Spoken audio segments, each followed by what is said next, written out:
El narco Leandro Norero planificó atentados contra la fiscal Lidia Saravia y la periodista Sara Ortiz, según los chats revelados por la Fiscalía. La Corte de Justicia fijó 3 parámetros para que los jueces definan cuándo un caso es por tráfico de drogas o consumo personal. Los negocios que no entreguen facturas o comprobantes de ventas pagarán multas de hasta $13,800. 6 criminales vestidos como policías secuestraron a 2 hombres en el aeropuerto de Guayaquil. Los asesinaron y quemaron el vehículo frente a un centro comercial. El presidente de Argentina, Javier Milei, lanzó un plan económico con 30 leyes y más de 300 reformas, entre las cuales está privatizar las empresas estatales.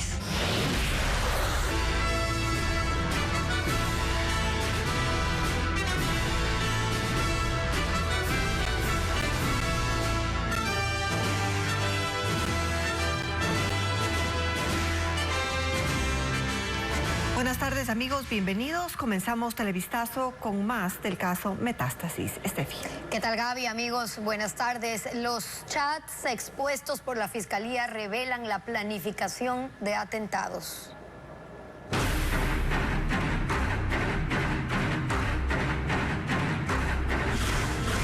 Metástasis, la infiltración narco.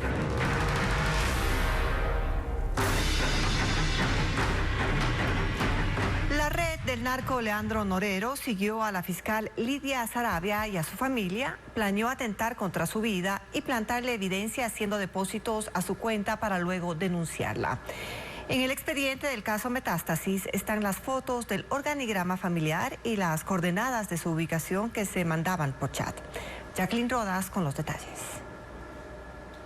Leandro Norero y sus operadores tenían en la mira a la fiscal Lidia Saravia, quien sigue el juicio por lavado de activos en contra del narcotraficante y sus hermanos. Los chats del caso Metástasis revelaron que planeaban asustarla simulando la explosión de un tanque de gas en su casa o colocando explosivos en su vehículo. También pensaban atentar en contra de su círculo familiar. Esto se escriben Norero y su operador Elibe Angulo, alias Estimado. Le hago meter unos chiclazos al carro de ella para meterle miedo. Dicen que carga 8 manes del GIR y anda en ese carro negro del GIR. Podrán cuidarla a ella full, pero no a la mamá, hermanos. Saquemos información de toda la familia. Sí, mi estimado. Es hacerle tramar a ese hijo de... Hay que hacerle sentir vulnerable. De una, ya le saco eso. Mamá, papá, hermanos, tíos, hijos, primos, todo. Los policías que trabajaban para ellos consiguieron la información personal de la fiscal, su ficha del registro civil, de su vehículo y licencia de conducir. Hasta revisaron su tesis de grado para ver a qué familiares agradecía en la dedicatoria. Hicieron un esquema de sus hermanas, padres y cuñados y se enviaban las coordenadas de los lugares donde estaba la fiscal. También conversaron sobre plantarle evidencia. Mi estimado, ¿y si le mandamos a hacer un depósito de $100,000? La cuenta de ella y le piteamos. O una transferencia de Europa y otra de China. Y ahí le denunciamos. Y le decimos a la posta que suba. Así sea unas 3 de 10,000. Ja, ja, de una, mi estimado. Y ahí le piteamos por la prensa y de una le sacan el caso. Como ella está en Estados Unidos, no le van a notificar esos depósitos. Y el martes le publicamos y le pasamos a Boscán. Cuando la man quiera negar, no va a poder. Lidia Saravia es una fiscal especializada en crimen organizado y lavado de activos, que al momento maneja casos complejos de narcotráfico y el proceso por delincuencia organizada en contra de Abdalá y Jacobo Bucaram.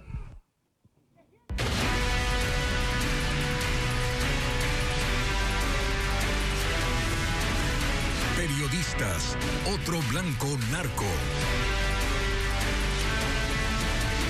La periodista Sara Ortiz de Diario Expreso reacciona al seguimiento que le hizo el narco Leandro Norero por pedido de Javier Jordán. Las publicaciones sobre sus nexos y actividades ilegales molestaron a Jordán, quien pidió a Norero que ejecute atentados contra ella y otros comunicadores. Paul Romero con el informe. Sara Ortiz lleva 12 años en el periodismo y se especializó en investigación sobre casos de corrupción. Desde el 2022 publicó una docena de reportajes en Diario Expreso que revelaron los nexos del fallecido narcotraficante Leandro Norero con Javier Jordán, quien según la Fiscalía sería el administrador de sus bienes. En los chats del caso Metástasis del 7 de junio de 2022, Jordán le dice a Norero: dale a una periodista como que fue un accidente, a esa Sara Ortiz, nadie más jode. Le sugiere que todo aparezca como un robo de su celular y que escapó, no especifica que, durante un forcejeo. Norero, con la complicidad de funcionarios de distintas instituciones, consiguió toda la información de Ortiz y habría realizado un seguimiento minucioso de todos sus pasos. Sobre mi registro civil, información sobre movimientos migratorios. Hay un mapa también, no sé si es que llega a ser la información de mi ubicación, como la fiscal ha dicho que ha ocurrido en el caso, por ejemplo, de Fernando Villavicencio, en donde esto está confirmado, de que hubo seguimientos a través del EQ911 en tiempo real. Pese al inminente riesgo, con admirable serenidad, dice que seguirá investigando y que los verdaderos periodistas no se dejan vencer por el temor. Al final hay una parte ahí en los chats donde dice, si le das a una, se callan todos. Y eso es falso. O sea, ellos no conocen cómo es la prensa y siempre que pasa algo así, cuando le das a uno, es como le das a todos. Y todos hablamos. Y todos reaccionamos. Dejó a los lectores que valoren el trabajo del periodismo responsable y que le den el lugar que les corresponde a los que tengan vínculos con una fuente informativa. Señala que en los próximos días se revelarán más cosas del caso Metástasis que sacudió al país. Y si quiere tener una lectura completa sobre el caso Metástasis, pueden ingresar al código QR que aparece ahora en su pantalla. Revisen los reportajes que tanto Televistazo como ecuavisa.com hemos elaborado. 6 hombres con fusiles disfrazados de policías secuestraron a 2 personas que estaban en el aeropuerto de Guayaquil y las asesinaron en una autopista ubicada a 2 kilómetros. Para huir, los sicarios colocaron una granada. Hay un detenido. A las 7:50 de la noche del miércoles, las 2 víctimas de 35 y 41 años llegaron al aeropuerto José Joaquín de Olmedo de Guayaquil. Cuando estaban en el área de salida de vuelos nacionales, fueron abordados por 6 hombres que arribaron en una camioneta blanca doble cabina similar a la que usa la policía. Luego del secuestro a 2 kilómetros, en la autopista Narcisa de Jesús, los 2 hombres fueron obligados a bajar del vehículo para acribillarlos delante de cientos de conductores que transitaban a las 8:30 de la noche. Los criminales media hora después le prendieron fuego y le colocaron una granada en la vía perimetral frente a un centro comercial. Producto de la onda expansiva, un policía resultó herido. Nosotros evacuamos el centro comercial por seguridad, al ver de que no habían personas que posiblemente estaban con armas largas. Los sicarios huyeron en motos y metros más adelante robaron un carro. 20 minutos después, en la avenida Chucho Benítez, lo incendiaron. A las 9 de la noche se intensificó la persecución policial. Una persona fue capturada.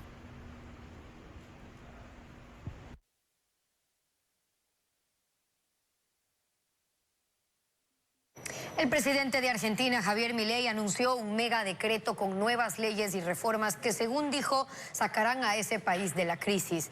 Derogó algunas normas y otras deberán ser aprobadas por el Congreso. Ocurrió en el día de las primeras protestas sindicales contra el gobierno. Tras una jornada de manifestaciones que llevó a las calles a miles de personas en rechazo a las primeras medidas del gobierno de Javier Milei y la devaluación con la que los ingresos y pensiones perdieron la mitad de su valor adquisitivo, el presidente hizo nuevos anuncios como parte de un mega decreto con 30 leyes y más de 300 reformas. Y que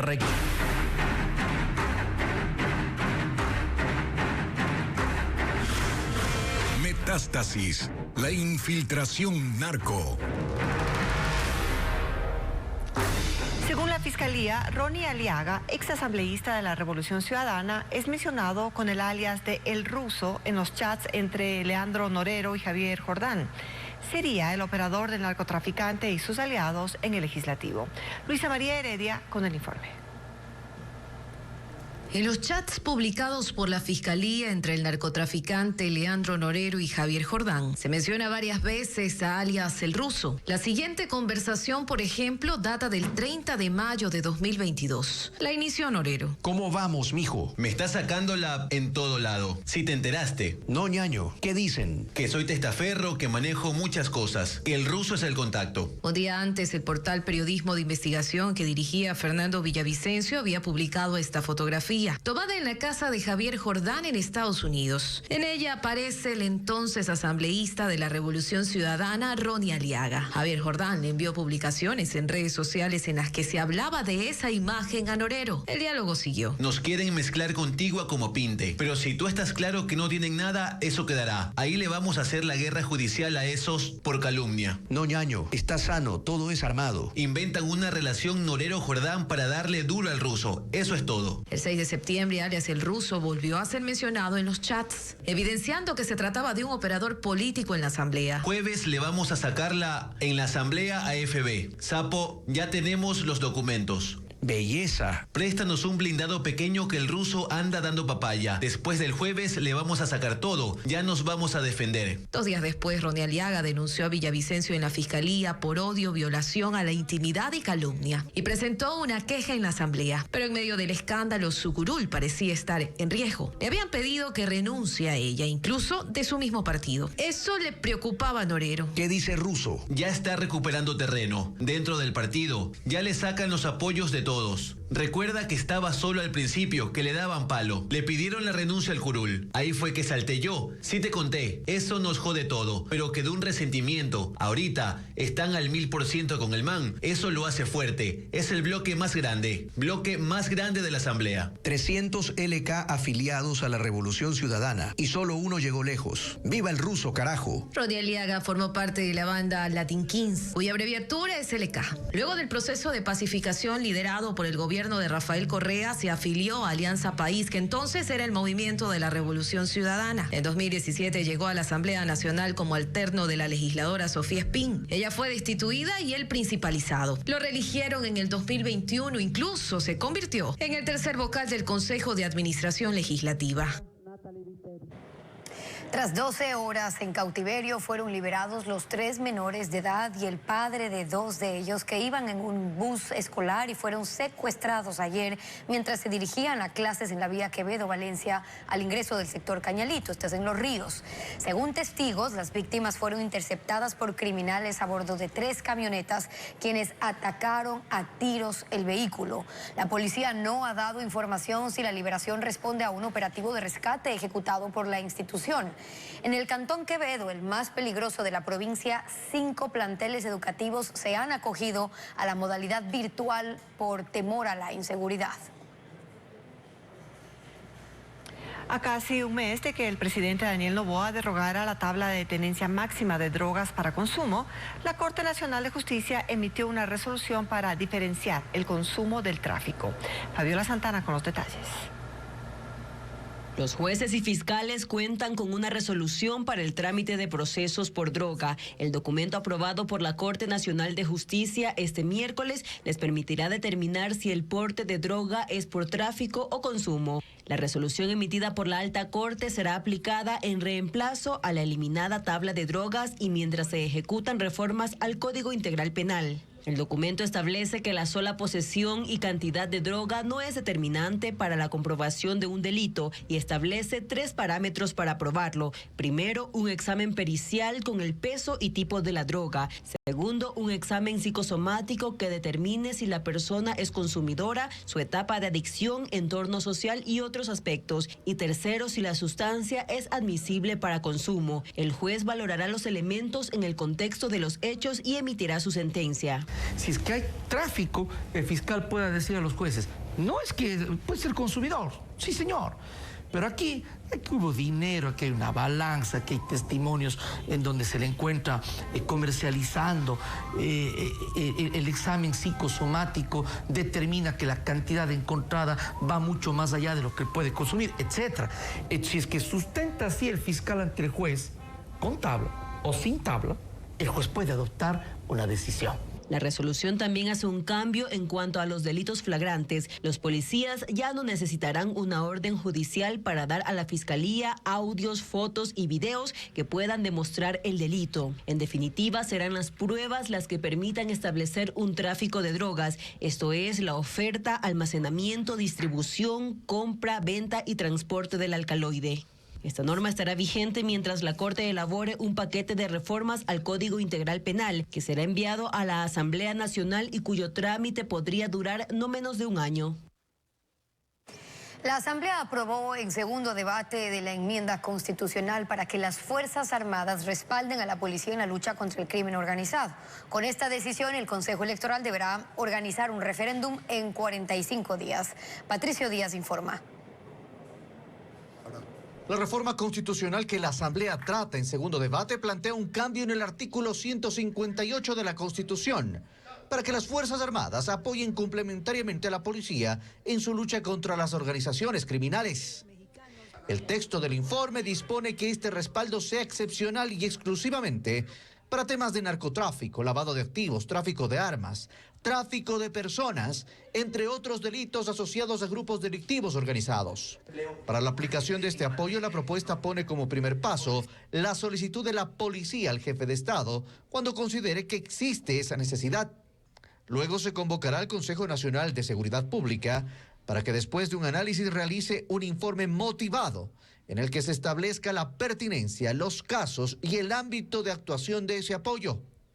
Con esto, el presidente de la República deberá suscribir el decreto ejecutivo, disponiendo el apoyo complementario de las Fuerzas Armadas a la policía, el cual será como máximo de 60 días, con la posibilidad de una renovación por el término de 30 días más, si las causales del decreto persisten. Es decir, en esta situación considerada extraordinaria, no se requerirá un decreto de estado de excepción.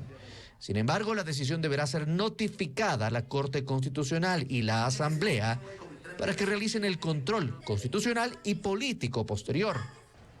Además, se dispone que los servidores públicos serán responsables por cualquier abuso cometido bajo la vigencia del apoyo excepcional de las Fuerzas Armadas. Por eso los legisladores resaltan que las acciones deberán cumplirse en el marco de la Ley de Uso Progresivo de la Fuerza. Trágico día en el sur de la Franja de Gaza por un ataque con misiles lanzados por drones de Israel. La acción militar contra Hamas dejó muertos y heridos, así como decenas de personas bajo los escombros de un edificio derrumbado. Los detalles con Pedro Jiménez. La cadena británica Sky cubría la situación en uno de los hospitales en el sur de la Franja de Gaza cuando el sector fue alcanzado por misiles de Israel. Este hombre trataba de proteger a sus hijos teniendo un automóvil como escudo. Luego se unió al resto de la familia para huir de ese lugar. Y en las calles aledañas, la gente corría llevando a personas heridas y a más niños para ponerlos a salvo. Los blancos de este ataque fueron 3 edificios residenciales y una mezquita en la ciudad de Rafah. Y en el sitio se reportan al menos 5 muertos y decenas de heridos. La ciudad es además el único paso de ayuda humanitaria que actualmente llega en cantidades mínimas. Solo el 10% de los alimentos para una población de 2.2 millones de personas logra entrar. Y son organizaciones civiles de ayuda las que hacen lo que pueden para asistir a las familias. En el plano diplomático no hay avances para negociar una nueva pausa humanitaria o la liberación de más rehenes, y el Consejo de Seguridad de las Naciones Unidas ha postergado ya por 3 ocasiones la adopción de una resolución para exigir un alto al fuego. Una nueva sesión en ese sentido estaba prevista para hoy. La NASA publicó la foto de un conjunto de estrellas que dan forma al cúmulo del árbol de Navidad y está compuesto por cerca de 40 estrellas y gases cuyos colores forman un árbol cósmico en el que las estrellas más brillantes han sido destacadas a manera de luces intermitentes. Los cuerpos celestes de esta formación tienen entre 1 y 5 millones de años y se encuentran a 25 años luz de la Tierra. Una parte de la droga que hunden los narcos frente a Galápagos para poder huir llega a las islas, incrementando el microtráfico y las adicciones. Melín Ochoa cuenta que incluso hay niños de 12 años consumidores. El tráfico de drogas a gran escala a través del corredor narco que bordea la parte sur de Galápagos ha causado un aumento en el consumo de cocaína en la región insular. Pero, ¿cómo ingresa la droga a las islas, que tienen escáneres y canes adiestrados en sus 2 aeropuertos? Según las investigaciones de la policía, gran parte entra por mar. Los narcos dejan el cargamento cuando son acorralados por la Armada. Que ellos mismos fondean la embarcación. Entonces, al momento que fondean la embarcación, usted entenderá que también hay sustancia que está dentro de esa embarcación. Eso puede reventar y obviamente esa sustancia también salir a flote. Y le digo porque ya ha sucedido este tipo de casos. En el 2022 existió 22 kilos que fueron encontrados en una isla. Los bloques de cocaína son encontrados por los habitantes, la mayoría pescadores. Ese tema llega a venderse no en cantidades muy altas porque les pueden vender a los mismos consumidores. En operativos contra el microtráfico en el 2022 se decomisaron 30 bloques de droga, mientras que en el 2023, 1.900. El aumento también se evidencia en más casos de adicciones. Hasta el hospital de San Cristóbal han llegado con sobredosis. Por eso en junio se creó el servicio ambulatorio intensivo del Ministerio de Salud. Empezó con 5 pacientes y ahora tienen 45, entre ellos menores de 12 años. Joe, de 22, es uno de los que ha recibido atención. Alrededor de 30 amigos, todos consumen. Y pues entre ellos oscilan entre las edades de 15 a 20 a 30 años. Pero en Galápagos, con una población de 29,000 personas, no hay centros de rehabilitación operativos. La Junta Ciudadana donó en San Cristóbal un terreno y los estudios para realizar uno, pero el proyecto está estancado. Se necesitan 2.900.000 para que Galápagos tenga un centro de recuperación para jóvenes en adicciones. En el 2023, 12 personas fueron capturadas por microtráfico. Desde el cabecilla hasta el expendedor, todos eran habitantes de las Islas Encantadas. La venta de droga en las calles crece y ataca a la población como una pandemia. El aumento de decomisos genera otro problema en Galápagos. No tienen una cárcel para los sospechosos y la cocaína está represada porque no hay un sistema de traslado al continente. Véalo mañana aquí en Televistazo. La Navidad también se vive en las salas de terapia. Elaine Sánchez describe la experiencia de las pacientes de cáncer de mama y cuello uterino. El cáncer no da síntomas, como en mi caso, que yo ya me di cuenta cuando mi enfermedad ya estuvo bien avanzada. Un enemigo silencioso que contamina cada órgano que encuentra a su paso. Los obliga a vivir un día a la vez. El cáncer. Una mezcla de incertidumbre y preocupación marca el ambiente de esta sala de terapia paliativa. La única alternativa para sentir alivio y menos dolor. Hasta estas salas llegan personas con diagnósticos de cáncer de mama, cuello uterino e insuficiencias cardíacas. Mujeres con tumores que no se dieron a la quimioterapia y con dolores crónicos que no les dejan respirar. Necesitan medicina para sobrellevar de mejor manera este proceso. Cuando nosotros nos enteramos de la enfermedad por la cual estamos pasando, nos deprimimos mucho, se nos bajan las defensas y todo eso. El dolor es impredecible. Las pacientes lo describen como una sensación punzante que inicia en la espalda baja y termina en el pecho.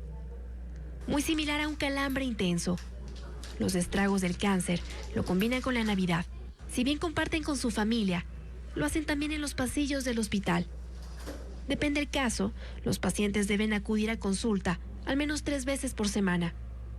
Evalúan el dolor y la medicina se receta de acuerdo a los resultados. Hay un momento que el dolor se vuelve refractario, es decir, ninguna de estas cosas funciona y ahí tenemos un manejo avanzado que realizamos aquí, que es un manejo ya con infusiones, el paciente se queda aquí unas horas.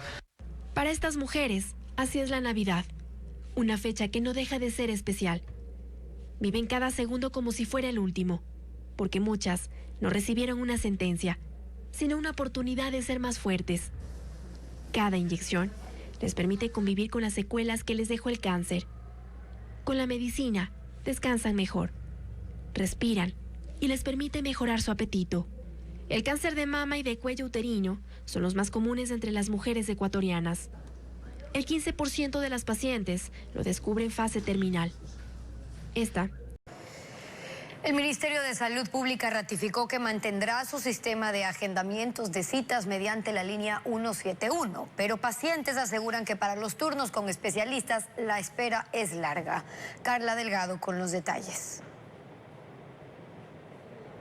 El Ministerio de Salud aseguró que continuará con el servicio de agendamiento de citas médicas mediante llamadas al 171. El ministerio agregó que el sistema seguirá operando de manera ininterrumpida para las unidades de primer nivel de atención, que incluye a los centros de salud, y explicaron que no será el único canal para dar facilidad a los usuarios. A través de agentes, IVRs, WhatsApp, Facebook, por la aplicación móvil y también por la página web. Dicen que actualmente mediante el 171 se agenda un promedio de 21,000 citas diarias. Sin embargo, el problema para los usuarios se genera al tomar turnos de especialidad. Reportan largos periodos de espera. Pero dicen que no hay turno. Incluso me han salido turnos para febrero. Imagínense, soy hipertensa, tengo 57 años. Aparte de eso, tengo otra enfermedad catastrófica. Y el center ahí me contestaba diciendo que no hay turnos, no hay nada. Tiene que esperar para tal mes. Incluso los tiempos son más largos para citas pediátricas, según familiares de los niños. En traumatología. ¿Cuánto se están demorando en atenderle? Siquiera 6 meses nos están dando los turnos. En el Ministerio de Salud Pública tampoco se conoce cuál será la solución para acortar los periodos de espera por un turno con médicos especialistas en hospitales de tercer nivel.